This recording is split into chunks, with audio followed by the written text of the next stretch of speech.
Aladdin's garden of shades and hues, for as the chemist's scheme of colour was more brilliant than the grocer's scheme, so it was arranged with even more delicacy and fancy.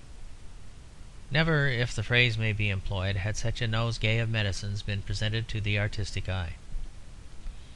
But even the solemn rainbow of that evening interior was rivalled or even eclipsed by the figure standing in the centre of the shop.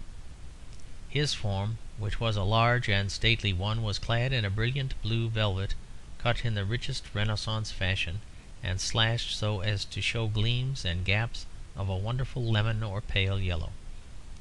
He had several chains round his neck, and his plumes, which were of several tints of bronze and gold, hung down to the great gold hilt of his long sword. He was drinking a dose of sal volatile, and admiring its opal tint. The King advanced with a slight mystification towards the tall figure whose face was in shadow. Then he said, "By the great Lord of Luck, Barker." The figure removed his plumed cap, showing the same dark head and long, almost equine face which the King had so often seen rising out of the high collar of Bond Street. Except for a grey patch on each temple, it was totally unchanged. "Your Majesty," said Barker, "this is a meeting nobly retrospective, a meeting that has about it a certain October gold. I drink to old days." And he finished his sal volatile with a simple feeling.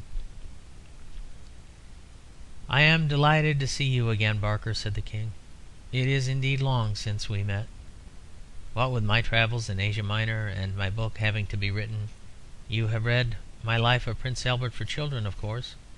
We have scarcely met twice since the Great War, that is, 20 years ago." "I wonder," said Barker thoughtfully, "if I might speak freely to your Majesty."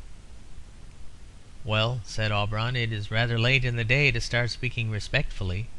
Flap away, my bird of freedom." "Well, your Majesty," replied Barker, lowering his voice, "I don't think it will be so long to the next war." "What do you mean?" asked Auberon. "We will stand this insolence no longer," burst out Barker fiercely. "We are not slaves because Adam Wayne 20 years ago cheated us with a water pipe. Notting Hill is Notting Hill. It is not the world. We in South Kensington, we also have memories, ay, and hopes. If they fought for these trumpery shops and a few lamp posts, shall we not fight for the great High Street and the sacred Natural History Museum?" "Great heavens!" said the astounded Auberon. "Will wonders never cease? Have the two greatest marvels been achieved? Have you turned altruistic, and has Wayne turned selfish? Are you the patriot and he the tyrant?"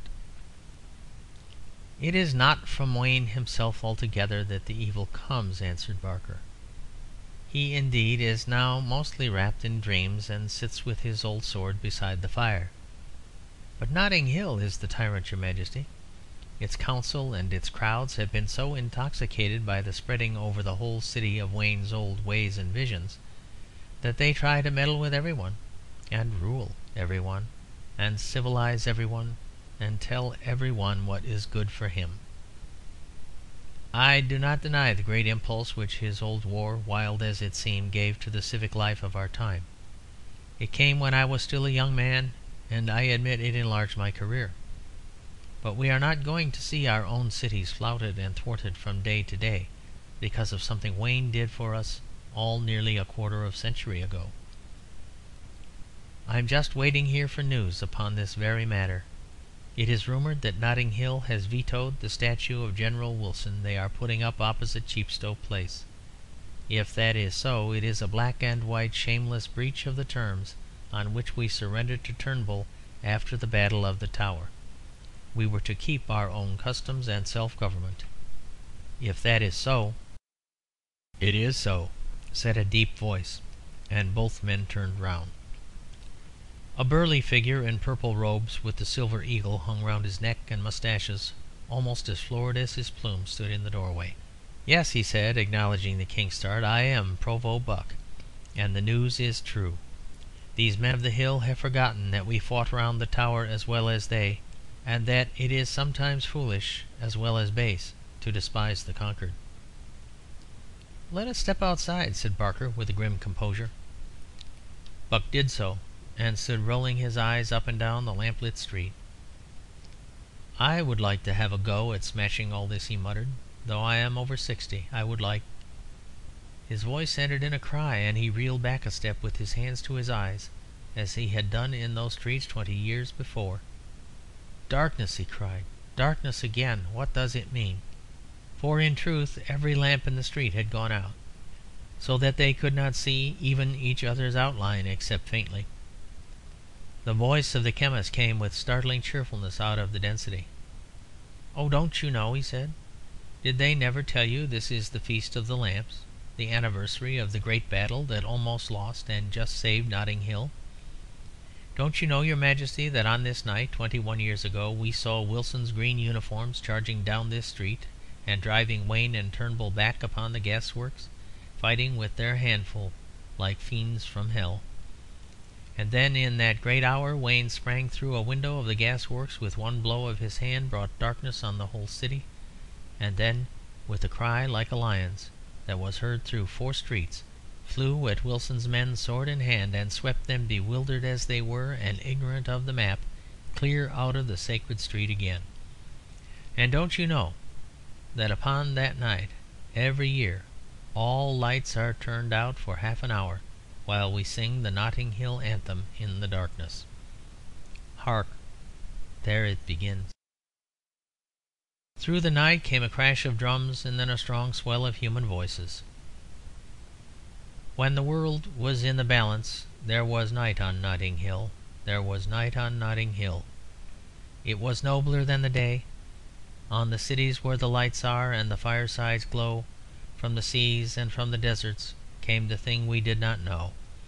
Came the darkness, came the darkness, came the darkness on the foe. And the old guard of God turned to bay, for the old guard of God turns to bay, turns to bay.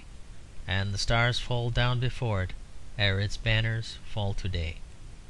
For when armies were around us as a howling and a horde, when falling was the citadel and broken was the sword, the darkness came upon them like the dragon of the Lord, when the old guard of God turned to bay." The voices were just uplifting themselves in a second verse when they were stopped by a scurry and a yell. Barker had bounded into the street with a cry of South Kensington and drawn a dagger. In less time than a man could blink the whole packed street was full of curses and struggling. Barker was flung back against the shop front, but used the second only to draw his sword as well as his dagger, and calling out, "This is not the first time I've come through the thick of you," flung himself again into the press. It was evident that he had drawn blood at last, for a more violent outcry arose, and many other knives and swords were discernible in the faint light. Barker, after having wounded more than one man, seemed on the point of being flung back again, when Buck suddenly stepped out into the street. He had no weapon, for he affected rather the peaceful magnificence of the great burgher than the pugnacious dandyism which had replaced the old sombre dandyism in Barker. But with a blow of his clenched fist he broke the pane of the next shop, which was the old curiosity shop, and plunging in his hand snatched a kind of Japanese scimitar, and calling out "Kensington, Kensington," rushed to Barker's assistance. Barker's sword was broken, but he was laying about him with his dagger. Just as Buck ran up, a man of Notting Hill struck Barker down. But Buck struck the man down on top of him, and Barker sprang up again, the blood running down his face. Suddenly all these cries were cloven by a great voice that seemed to fall out of heaven. It was terrible to Buck and Barker and the King, from its seeming to come out of the empty skies. But it was more terrible because it was a familiar voice, and one which at the same time they had not heard for so long. "Turn up the lights," said the voice from above them, and for a moment there was no reply, but only a tumult. "In the name of Notting Hill and of the great council of the city, turn up the lights." There was again a tumult and a vagueness for a moment. Then the whole street and every object in it sprang suddenly out of the darkness, as every lamp sprang into life. And looking up they saw, standing upon the balcony near the roof of one of the highest houses, the figure and the face